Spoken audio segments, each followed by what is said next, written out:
Hello guys, আমি Deep and welcome back to my channel Deep exclusive. So এখন আমি এই ভিডিওর মধ্যে বেসিক্যালি কথা বলবো মির্জাকে নিয়ে। এবং মির্জা সত্যি বলতে আমি মন থেকে চাই যে প্রচণ্ড সাকসেসফুল হোক, এবং প্রচণ্ড সাকসেসফুল হতে গেলে প্রথমে যেটা করতে হবে, তোমরা যারা সোশ্যাল মিডিয়াতে লেখালেখি করছো মির্জাকে নিয়ে, তারা প্রত্যেকে, আমার রিকোয়েস্ট, তোমরা প্রত্যেকে সিনেমা হলে গিয়ে অ্যাটলিস্ট মির্জাকে দেখো, সাপোর্ট করো, এবং আর পাঁচজনকে বলো যাতে করে মির্জা সিনেমা হলে এসে যেন তারা দেখে।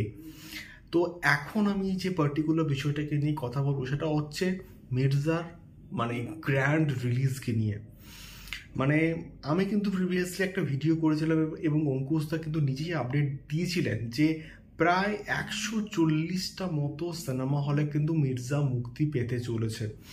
এবং এটা সত্যি বলতে এখন আর কিন্তু স্বপ্ন নয়, এবং এটা কিন্তু একদম বাস্তব হতে চলেছে। তার কারণটা হচ্ছে অঙ্কুশদা কিন্তু মির্জার অফিসিয়াল হল লিস্ট কিন্তু শেয়ার করেছেন।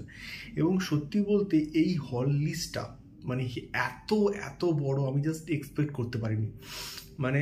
পিভিআর আইনক্স থেকে স্টার্ট করে সিনেপলিস, মিরাজ, এবং তার সঙ্গে সঙ্গে এখানে আমি একটা কথা অ্যাড অন করবো যে এসবিএফ সিনেমাস কিন্তু বিরাট সাপোর্ট করছে। অনেক অনেক এসবিএফ সিনেমাসে কিন্তু মির্জা চলবে, এটা সব থেকে বড় প্লাস পয়েন্ট মির্জার ক্ষেত্রে।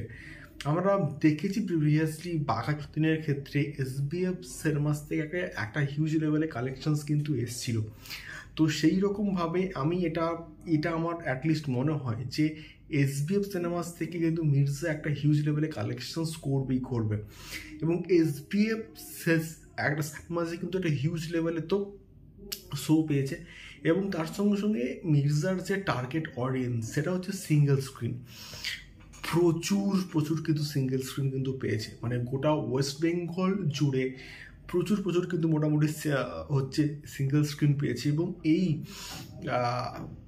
গ্র্যান্ড রিলিজ এই যে বিষয়টা, এটা যখন আসার পর থেকে তোমরা যদি বুকমাই শোটা খুলে দেখো, বুকমাই শোতে যে ইন্টারেস্ট রেটটা এটা কিন্তু বাড়ছে। এবং পপুলার অ্যান্ড সার্চিং টাইমে কিন্তু মির্জা কিন্তু বর্তমানে কিন্তু ট্রেন্ডিংয়ে আছে। এবং তার সঙ্গে সঙ্গে বিএমসিএম এবং ময়দানের সঙ্গে যেহেতু এরা টেক্কা দিচ্ছে, অবশ্যই একটু স্ট্রাগল করতে হবে। বাট অ্যাডভান্স বুকিং নিয়ে কিন্তু আমি রাতের দিকে একটা ভিডিও নিয়ে আসবো। তো ততক্ষণ অবধি তোমরা প্লিজ একটু সঙ্গে থাকো। এবং তোমরা যারা কালকের মির্জা কারা কারা দেখতে যাচ্ছ এবং টিকিট কেটেছো কিনা আমাকে অবশ্যই কিন্তু কমেন্ট করে শেয়ার করতে পারো। দেখা হচ্ছে পরবর্তী ভিডিওতে। টাটা।